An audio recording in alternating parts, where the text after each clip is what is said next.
아직은 30대라고는 해도 얼마 뒤면 곧 40을 바라보고 있네요. 제가 얼마 전까지만 해도 직장 생활을 했던 터라 아직은 가게 운영이 익숙하진 않아요.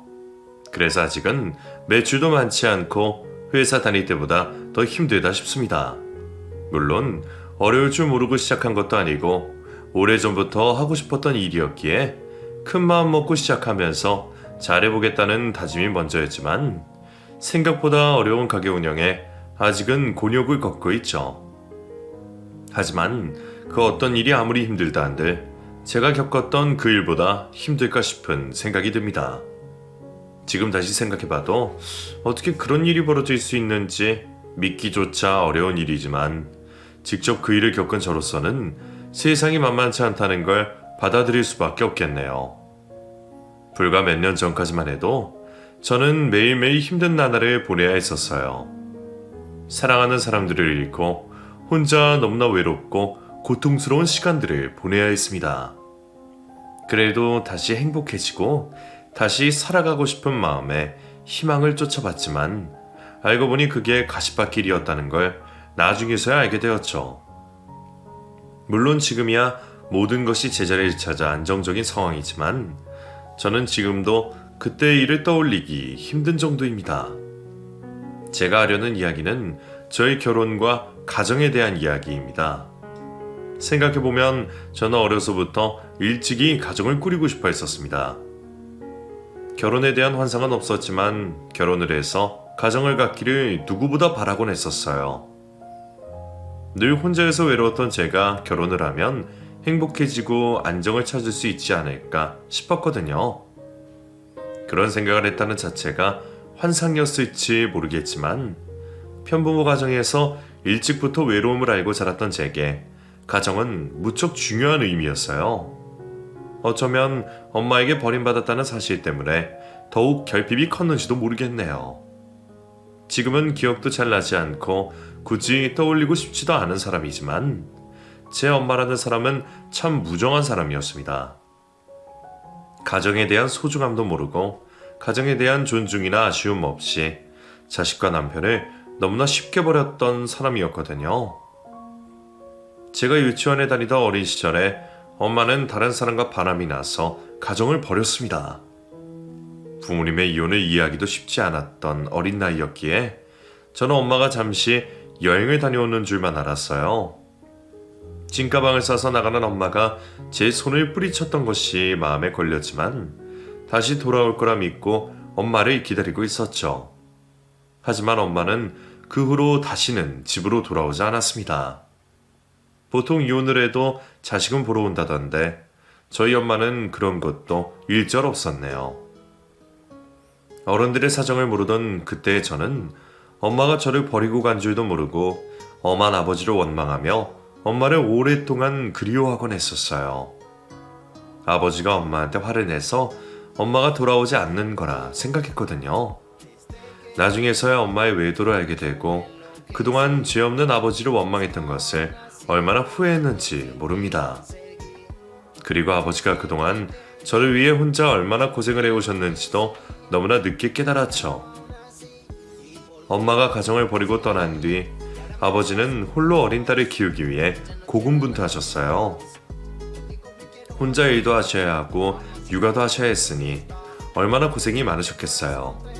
하지만 어디 도움받을 곳도 없던 아버지는 넉넉하던 형편이 아니었던지라 어린 딸을 집에 두고 일을 다니실 수밖에 없으셨습니다. 한 푼이라도 더 벌기 위해 발버둥 치시던 아버지는 일 때문에 늘 바쁘셨고 그럼 저는 홀로 빈집에서 아버지가 챙겨놓고 가신 밥을 먹으며 혼자만의 시간을 보내야 했죠. 어릴 적에는 아버지의 사정을 알지도 못해 늘 바쁜 아버지가 원망스럽기만 했습니다. 나도 다른 집 아이들처럼 부모 손잡고 놀러도 다니고 싶고 가족들과 같이 시간을 보내고 싶은데 그럴 수가 없으니 어린 마음에 서운함이 원망이 되더라고요. 게다가 저희 아버지가 표현이 많고 다정하신 성품도 아니었던지라 저는 무뚝뚝한 아버지에게 더욱 서운할 수밖에 없었어요. 소풍날이면 돈만 쥐어주시고 알아서 김밥 싸서 가라 하시던 아버지가 그때는 참 미웠습니다. 주먹밥이라도 싸주면 좋겠는데 나한테 하루 정도 신경 쓸 여유도 없나 싶어서 섭섭했었죠. 그런 아버지가 제 도시락을 직접 싸주고 싶어서 준비를 하셨다는 걸 나중에서야 알았습니다. 엄마 없이 자란 어린 딸에게 직접 도시락을 만들어주고 싶어서 새벽부터 일어나셨을 아버지는 기껏 만드신 주먹밥이 너무 초라해 보이셨던지 제게 차마 건네지 못하고 그걸 당신의 점심밥으로 챙겨가셨답니다. 그리고 속상하고 비참한 심경을 애써 숨기고는 딸에게는 어떤 것도 변명하지 않으시고 무심하게 돈만 지어주셨네요. 그날도 나는 왜 도시락이 없느냐고 아버지에게 툴툴거렸던 것 같은데 저는 그런 아버지의 남모를 사정을 아버지가 늙고 병드시고서야 알았습니다. 남들처럼 예쁜 도시락에 담아주고 싶어 사두셨던 분홍색 캐릭터 도시락을 본 뒤에야 말이죠. 당시에는 그런 아버지의 사정을 까맣게 몰라 아버지에게 섭섭했습니다. 아버지가 바쁘게 사시는 것도 저 때문이라는 걸 그때는 이해하지 못했고 바쁜 아버지가 제게 무관심한 줄만 알았네요. 어쩌면 편부모 가정에서 자란 저의 자격지심 때문이었을지 몰라도 엄마도 없는데 아버지와도 살가운 사이가 아니다 보니 저는 세상에서 버림받은 기분이었습니다. 다른 집 아이들은 늘 엄마의 관심을 받고 아빠의 사랑을 받으며 자라는 걸 보며 저는 아버지의 마음은 모르고 늘 남들만 부러워하곤 했었죠. 그리고 그런 탓에 저는 일찍 가정을 꾸리고 싶었습니다. 부모 사랑을 듬뿍 받지 못해 외로웠으니 그냥 내가 내 가정을 꾸려 그곳에서 안정을 찾아야겠다 생각했던 거죠. 너무 1차원적인 생각일지 모르겠지만 아마 저와 비슷한 환경에서 자라신 분들은 제 마음을 이해하실 겁니다. 결핍을 충족시키고 싶은 것이 사람이기에 저는 가정을 지키고 있다는 것이 얼마나 어려운 일인지도 모르고 결혼을 바라곤 했었습니다. 그래서 사람도 많이 만나고 이별도 숱하게 겪어봤지만 결혼까지 할 만한 사람을 만나는 일은 쉽지 않은 일이었어요. 그리고 그렇게 방황하던 와중에 제 남편을 만나게 되었던 거죠. 남편은 세상 기준에서는 잘난 게 없는 사람인지 모르겠지만 저한테는 누구보다 좋은 사람이었어요. 늘 외롭던 저를 누구보다 사랑해주고 표현해주는 남편은 화 한 번 낼 줄 모르고 순하고 착한 사람이었습니다. 남편과 있을 때면 저는 행복해지는 기분이었어요. 별로 예쁘지도 않은 저를 보며 매일 예쁘고 귀엽다 해주는 남편이 있었기에 늘 바닥이었던 제 자존감도 올라가는 기분이었습니다. 그런 남편을 보다 보면 이 사람과 결혼하면 분명 행복해질 거라는 생각이 들었어요. 나밖에 모르는 사람이니 적어도 외롭지는 않겠다는 생각이었죠. 그렇게 저희는 결혼을 결정했습니다. 20대 후반에 만나서 3년 연애를 한 뒤 30 넘어 결혼을 결정했으니 그리 성급하지도 이르지도 않은 시기라 생각했어요. 남편과 저는 비슷한 게 많은 사람들이었습니다. 서로 욕심도 크지 않고 소탈했고 자라온 환경 역시 비슷하다 싶었죠. 그 중에서도 가장 중요한 것은 저희가 둘 다 편부모 가정에서 자랐다는 거였습니다. 남편의 아버지는 일찍 돌아가셨고 그 후로 홀어머니 밑에서 어렵게 자란 사정이 있었는데 저희 둘 다 외동의 편부모 밑에서 자란 사람들이었기에 그런 서로의 사정을 누구보다 잘 이해할 수밖에 없었어요. 그 덕에 저희는 양가의 반대나 걱정 없이 자연스럽게 결혼을 하게 되었습니다. 서로 홀어머니, 홀아버지 걱정을 알기에 부모님들께 잘하려 했고 저도 시어머니에게 좋은 며느리가 되고 싶었어요. 처음에는 어머니도 저를 좋아하시는 줄만 알았습니다. 제가 결혼할 때만 해도 시어머니가 제게 친정엄마의 빈자리를 채워주신다며 저를 반겨주셨으니까요. 그때는 제가 너무 순수했는지 아니면 이제 막 시작되는 결혼 생활에 행복을 기대했던지 그런 시어머니의 말을 고지곳대로 믿고만 있었습니다.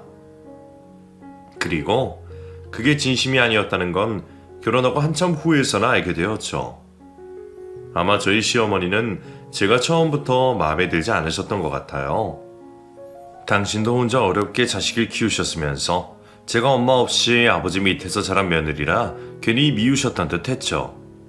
다른 사정도 아니고 그런 사정을 모르지도 않을 사람이 그런 일로 차별할 줄을 몰랐던 저는 시어머니가 제게 일부러 그러신 줄도 몰랐습니다. 처음에는 아주 가벼운 것들이었어요. 며느리에게 괜히 찬밥 주고 며느리란 이유로 일 시키고 그런 것들이었죠.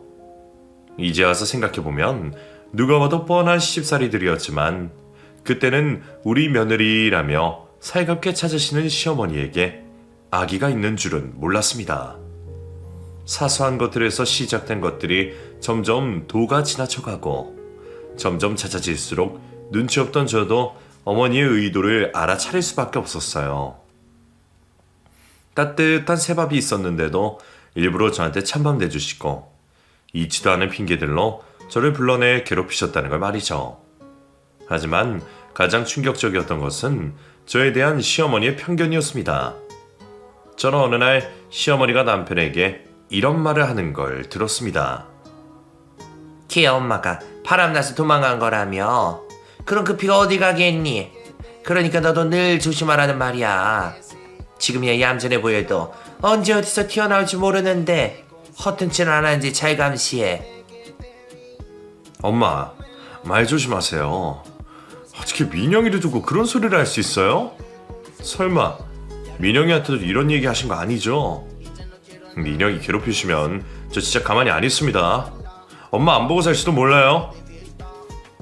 저 몰래 나누는 모자의 대화에 저는 심장이 떨어지는 기분이었습니다. 어머니가 나를 두고 그런 생각을 하고 있었다는 걸 알고서 얼마나 충격이 컸는지 몰라요. 다행히도 남편이 그 소리를 듣고 어떻게 그런 말을 하냐며 제 대신 화를 내줘 고마웠지만 그때 일로 저는 시어머니의 본색을 알아차릴 수밖에 없었습니다. 그리고 어머니는 저희의 결혼 생활이 길어질수록 점점 본색을 내보이며 저를 괴롭히곤 하셨어요. 그런 시어머니 때문에 남편과 저는 힘들 수밖에 없었습니다. 저를 괴롭힌 건 시어머니였으니 남편에게 화낼 일은 아닌데도 저는 늘 시어머니 대신 남편을 탓하며 남편에게 화풀이를 하곤 했습니다. 이럴 줄 알았으면 결혼을 하지 않는 건데 내가 당신을 만나서 왜 이런 일을 겪어야 하는 거냐며 엄한 남편을 힘들게 했죠. 하지만 그게 부부싸움이 되지는 못했습니다. 제가 들었어도 충분히 화나고 상처받았을 얘기들이었는데도 제가 그럴 때마다 남편은 늘 제게 미안하다고만 했어요. 제게 사과해야 할 사람은 남편이 아니라 어머니였는데도 늘 남편이 대신 죄인이 되었죠. 그런 남편을 보면 저는 또 할 말이 없어지곤 했습니다. 매번 나한테 절절매는 남편이 대체 뭔 잘못일까 싶더라고요. 사실 남편은 저한테 그렇게 욕을 먹을 이유가 전혀 없었습니다. 그런 어머니를 둔 게 잘못이라면 할 말이 없지만 남편도 자기 어머니를 말리려 무척 노력을 많이 했었거든요. 시어머니가 헛소리를 할 때마다 제 대신 나서주고 어머니가 저를 차별하거나 괴롭히려 할 때마다 막아주곤 했었습니다. 어머니가 매번 찬밥을 내주셨지만 그때마다 남편이 알아채고 자기 밥그릇과 몰래 바꿔준 덕에 제가 그 찬밥을 먹은 적은 별로 없었어요. 하지만 남편이 아무리 열심히 노력해봤자 시어머니가 바뀌지 않으면 소용이 없는 일이었습니다. 그렇다고 모자지견의 연을 끊으라 할 수도 없고 그렇다고 이혼을 할 수도 없었습니다. 행복했던 결혼 생활은 점점 불행해졌고 그러다 저희 집에도 일이 벌어지고 말았습니다. 혼자 계시던 아버지가 병을 얻으셨거든요. 아버지도 많이 늙었다 싶어서 걱정이 많기는 했지만 설마 병을 얻으실 거라고는 생각도 하지 못했습니다. 한겨울에도 산을 타며 운동을 하시던 분이셨기에 저보다는 건강하실 줄 알았죠. 그런 아버지가 병을 얻으신 건 어쩌면 저 때문에 고생을 많이 하셔서 그랬던 게 아닐까 싶더라고요. 아프신 아버지가 걱정되었던 저는 한동안 일을 관두고 직접 아버지 간병을 하기로 했습니다. 여유 없는 생활에 일을 그만두는 게 쉬운 결정은 아니었지만 당시에는 아버지 생각이 우선일 수밖에 없었어요. 병원에서도 가망은 크게 없다고 말하는데 얼마나 남으셨는지도 모르는 아버지를 남의 손에 맡기고 싶지 않았거든요. 남편이야 그동안 저희 아버지에게도 잘하고 저한테도 잘하는 사람이라 돈 걱정은 말고 편한 대로 하라고 했지만 역시나 이번에도 시어머니가 문제였습니다. 맞벌이라 하던 제가 아버지 간병 때문에 일을 관둔 것을 알고는 난리가 나서 쫓아오셨더라고요. 어쩌자고 회사를 관뒀어 그래? 니들이 남들처럼 여유가 넘치는 것도 아니고 너 일 그만두면 우리 아들 혼자 고생하라는 거냐? 너는 애가 어쩜 그렇게 이기적이니? 네 아버지만 불쌍하고 네 시어머니는 불쌍하지도 않냐? 네 남편 고생하는 거 보이지도 않아? 남편이랑 저랑 상의하고 결정한 일이에요. 어머니는 어머니나 아드님이 더 불쌍한지 몰라도 저는 지금 아프신 저희 아버지가 제일 중요해요. 그러니까 앞으로는 이렇게 찾아오지 마시고 저한테 이래라 저래라 하지도 마세요. 뭐? 이게 이제는 시어머니 무서운 줄도 모르고 따박따박 대들고 있어. 평소라면 싸우는 것도 지쳐서 듣고만 있었을 저였지만 그때는 아버지 걱정에 눈에 보이는 게 없었습니다. 그래서 제가 한마디로 했더니 시모는 그걸로 경기를 하듯 난리를 부렸었죠. 그게 더 기분이 나빴는지 몰라도 그 후로 시어머니는 저를 괴롭히지 못해 안달이었습니다. 정말 다시는 보고 싶지 않을 정도로 끔찍했지만 그때도 저는 남편 때문에 시어머니를 참을 수밖에 없었어요. 나 때문에 혼자 외벌이하면서 힘들 텐데도 밤이면 매번 병원으로 와서 아버지를 대신 챙겨주는 남편 때문에라도 시어머니를 용서할 수밖에 없었거든요. 그렇게 남편 도움으로 겨우 버티며 아버지를 챙겼지만 아버지는 결국 1년을 채 버티지 못하고 돌아가시고 마셨습니다. 너무 늦게서야 아버지의 사랑을 알게 되었던 저는 그런 아버지를 일찍 보내드려야 하는 게 힘들고 고통스러울 수밖에 없었어요. 고마운 남편 덕에 어떻게든 장례를 치르기는 했지만 솔직히 무슨 정신으로 장례를 치렀는지도 몰랐네요. 그 와중에 시어머니가 장례식장에서도 제 속을 괜히 긁고 가긴 했지만 그때는 아버지 잃은 슬픔에 화를 낼 기력도 없고 시어머니가 무슨 소리를 했는지 기억도 잘 나지 않더라고요. 그저 고생만 하다가 떠난 우리 아버지가 너무 불쌍해서 아버지 생각밖에 하지 못했어요. 그런데 아버지가 돌아가신 뒤에야 저는 아버지에게 유산이 있다는 걸 알게 되었습니다. 돈 생각은 하지도 않았었지만 아버지가 사시던 빌라 팔아봤자 돈은 얼마 안 될 거라 생각했는데 알고 보니 아버지 앞으로 사망보험금이 있었다는 걸 알게 되었어요. 아마 아버지가 당신 돌아가시고 나면 혼자 남겨질 딸 걱정에 들어놓으셨을 그 사망보험을 말이죠. 그리고 생각보다 꽤 되는 사망보험금에 놀랄 수밖에 없었어요. 하지만 저는 그 돈을 차마 손댈 수 없었습니다. 평생 고생만 하셨던 아버지가 무슨 마음으로 매달 보험금을 납부하셨을지, 딸을 위해 남기셨을 그 돈이 저는 아버지의 목숨값이라는 생각이 들더라고요. 물론 집값이 수억을 날뛰는 요즘에는 남들에게는 얼마 아닌 돈일지 몰라도 저희에게는 형편이 충분히 달라질 수 있을 만한 큰 돈이었지만 저는 그 돈을 쓰고 싶지 않았습니다. 일어난 저의 그런 생각에도 남편은 충분히 저를 이해해 주었어요. 그래, 당신 생각이 그러면 그래야지. 원래 없던 돈이었는데 그 돈 없다고 앞으로 못 살 것도 없잖아. 나는 그 돈에 욕심 없으니까 당신 좋은 대로 결정해. 워낙 고생이 많았으니 돈 앞에서 섭섭할 법도 한데도 그렇게 말해주는 남편이 얼마나 고마웠는지 모릅니다. 그 일로 저는 또 한 번 남편에게 고마웠고 평생 남편에게 잘해야겠다는 생각뿐이었어요. 그런데 이번에도 시어머니가 제 발목을 잡았습니다. 숨긴다고 숨겼는데도 어떻게 알아버린 시모가 저희 아버지 보험금을 탐을 내기 시작했습니다. 너희 아버지 앞으로 보험금이 있다며? 그래도 사돈이 가는 길에 좋은 일 하시고 가셨구나. 그래, 돈이 뭐 얼마나 나온다니? 어머니가 그걸 왜 궁금하세요? 저 그 돈 쓸 생각 없고 이미 남편이랑 얘기도 끝났어요. 아니, 돈이 있는데 왜 안 쓴다는 거야? 니들이 뭐 그리 여유가 있다고 그런 헛소리를 하니.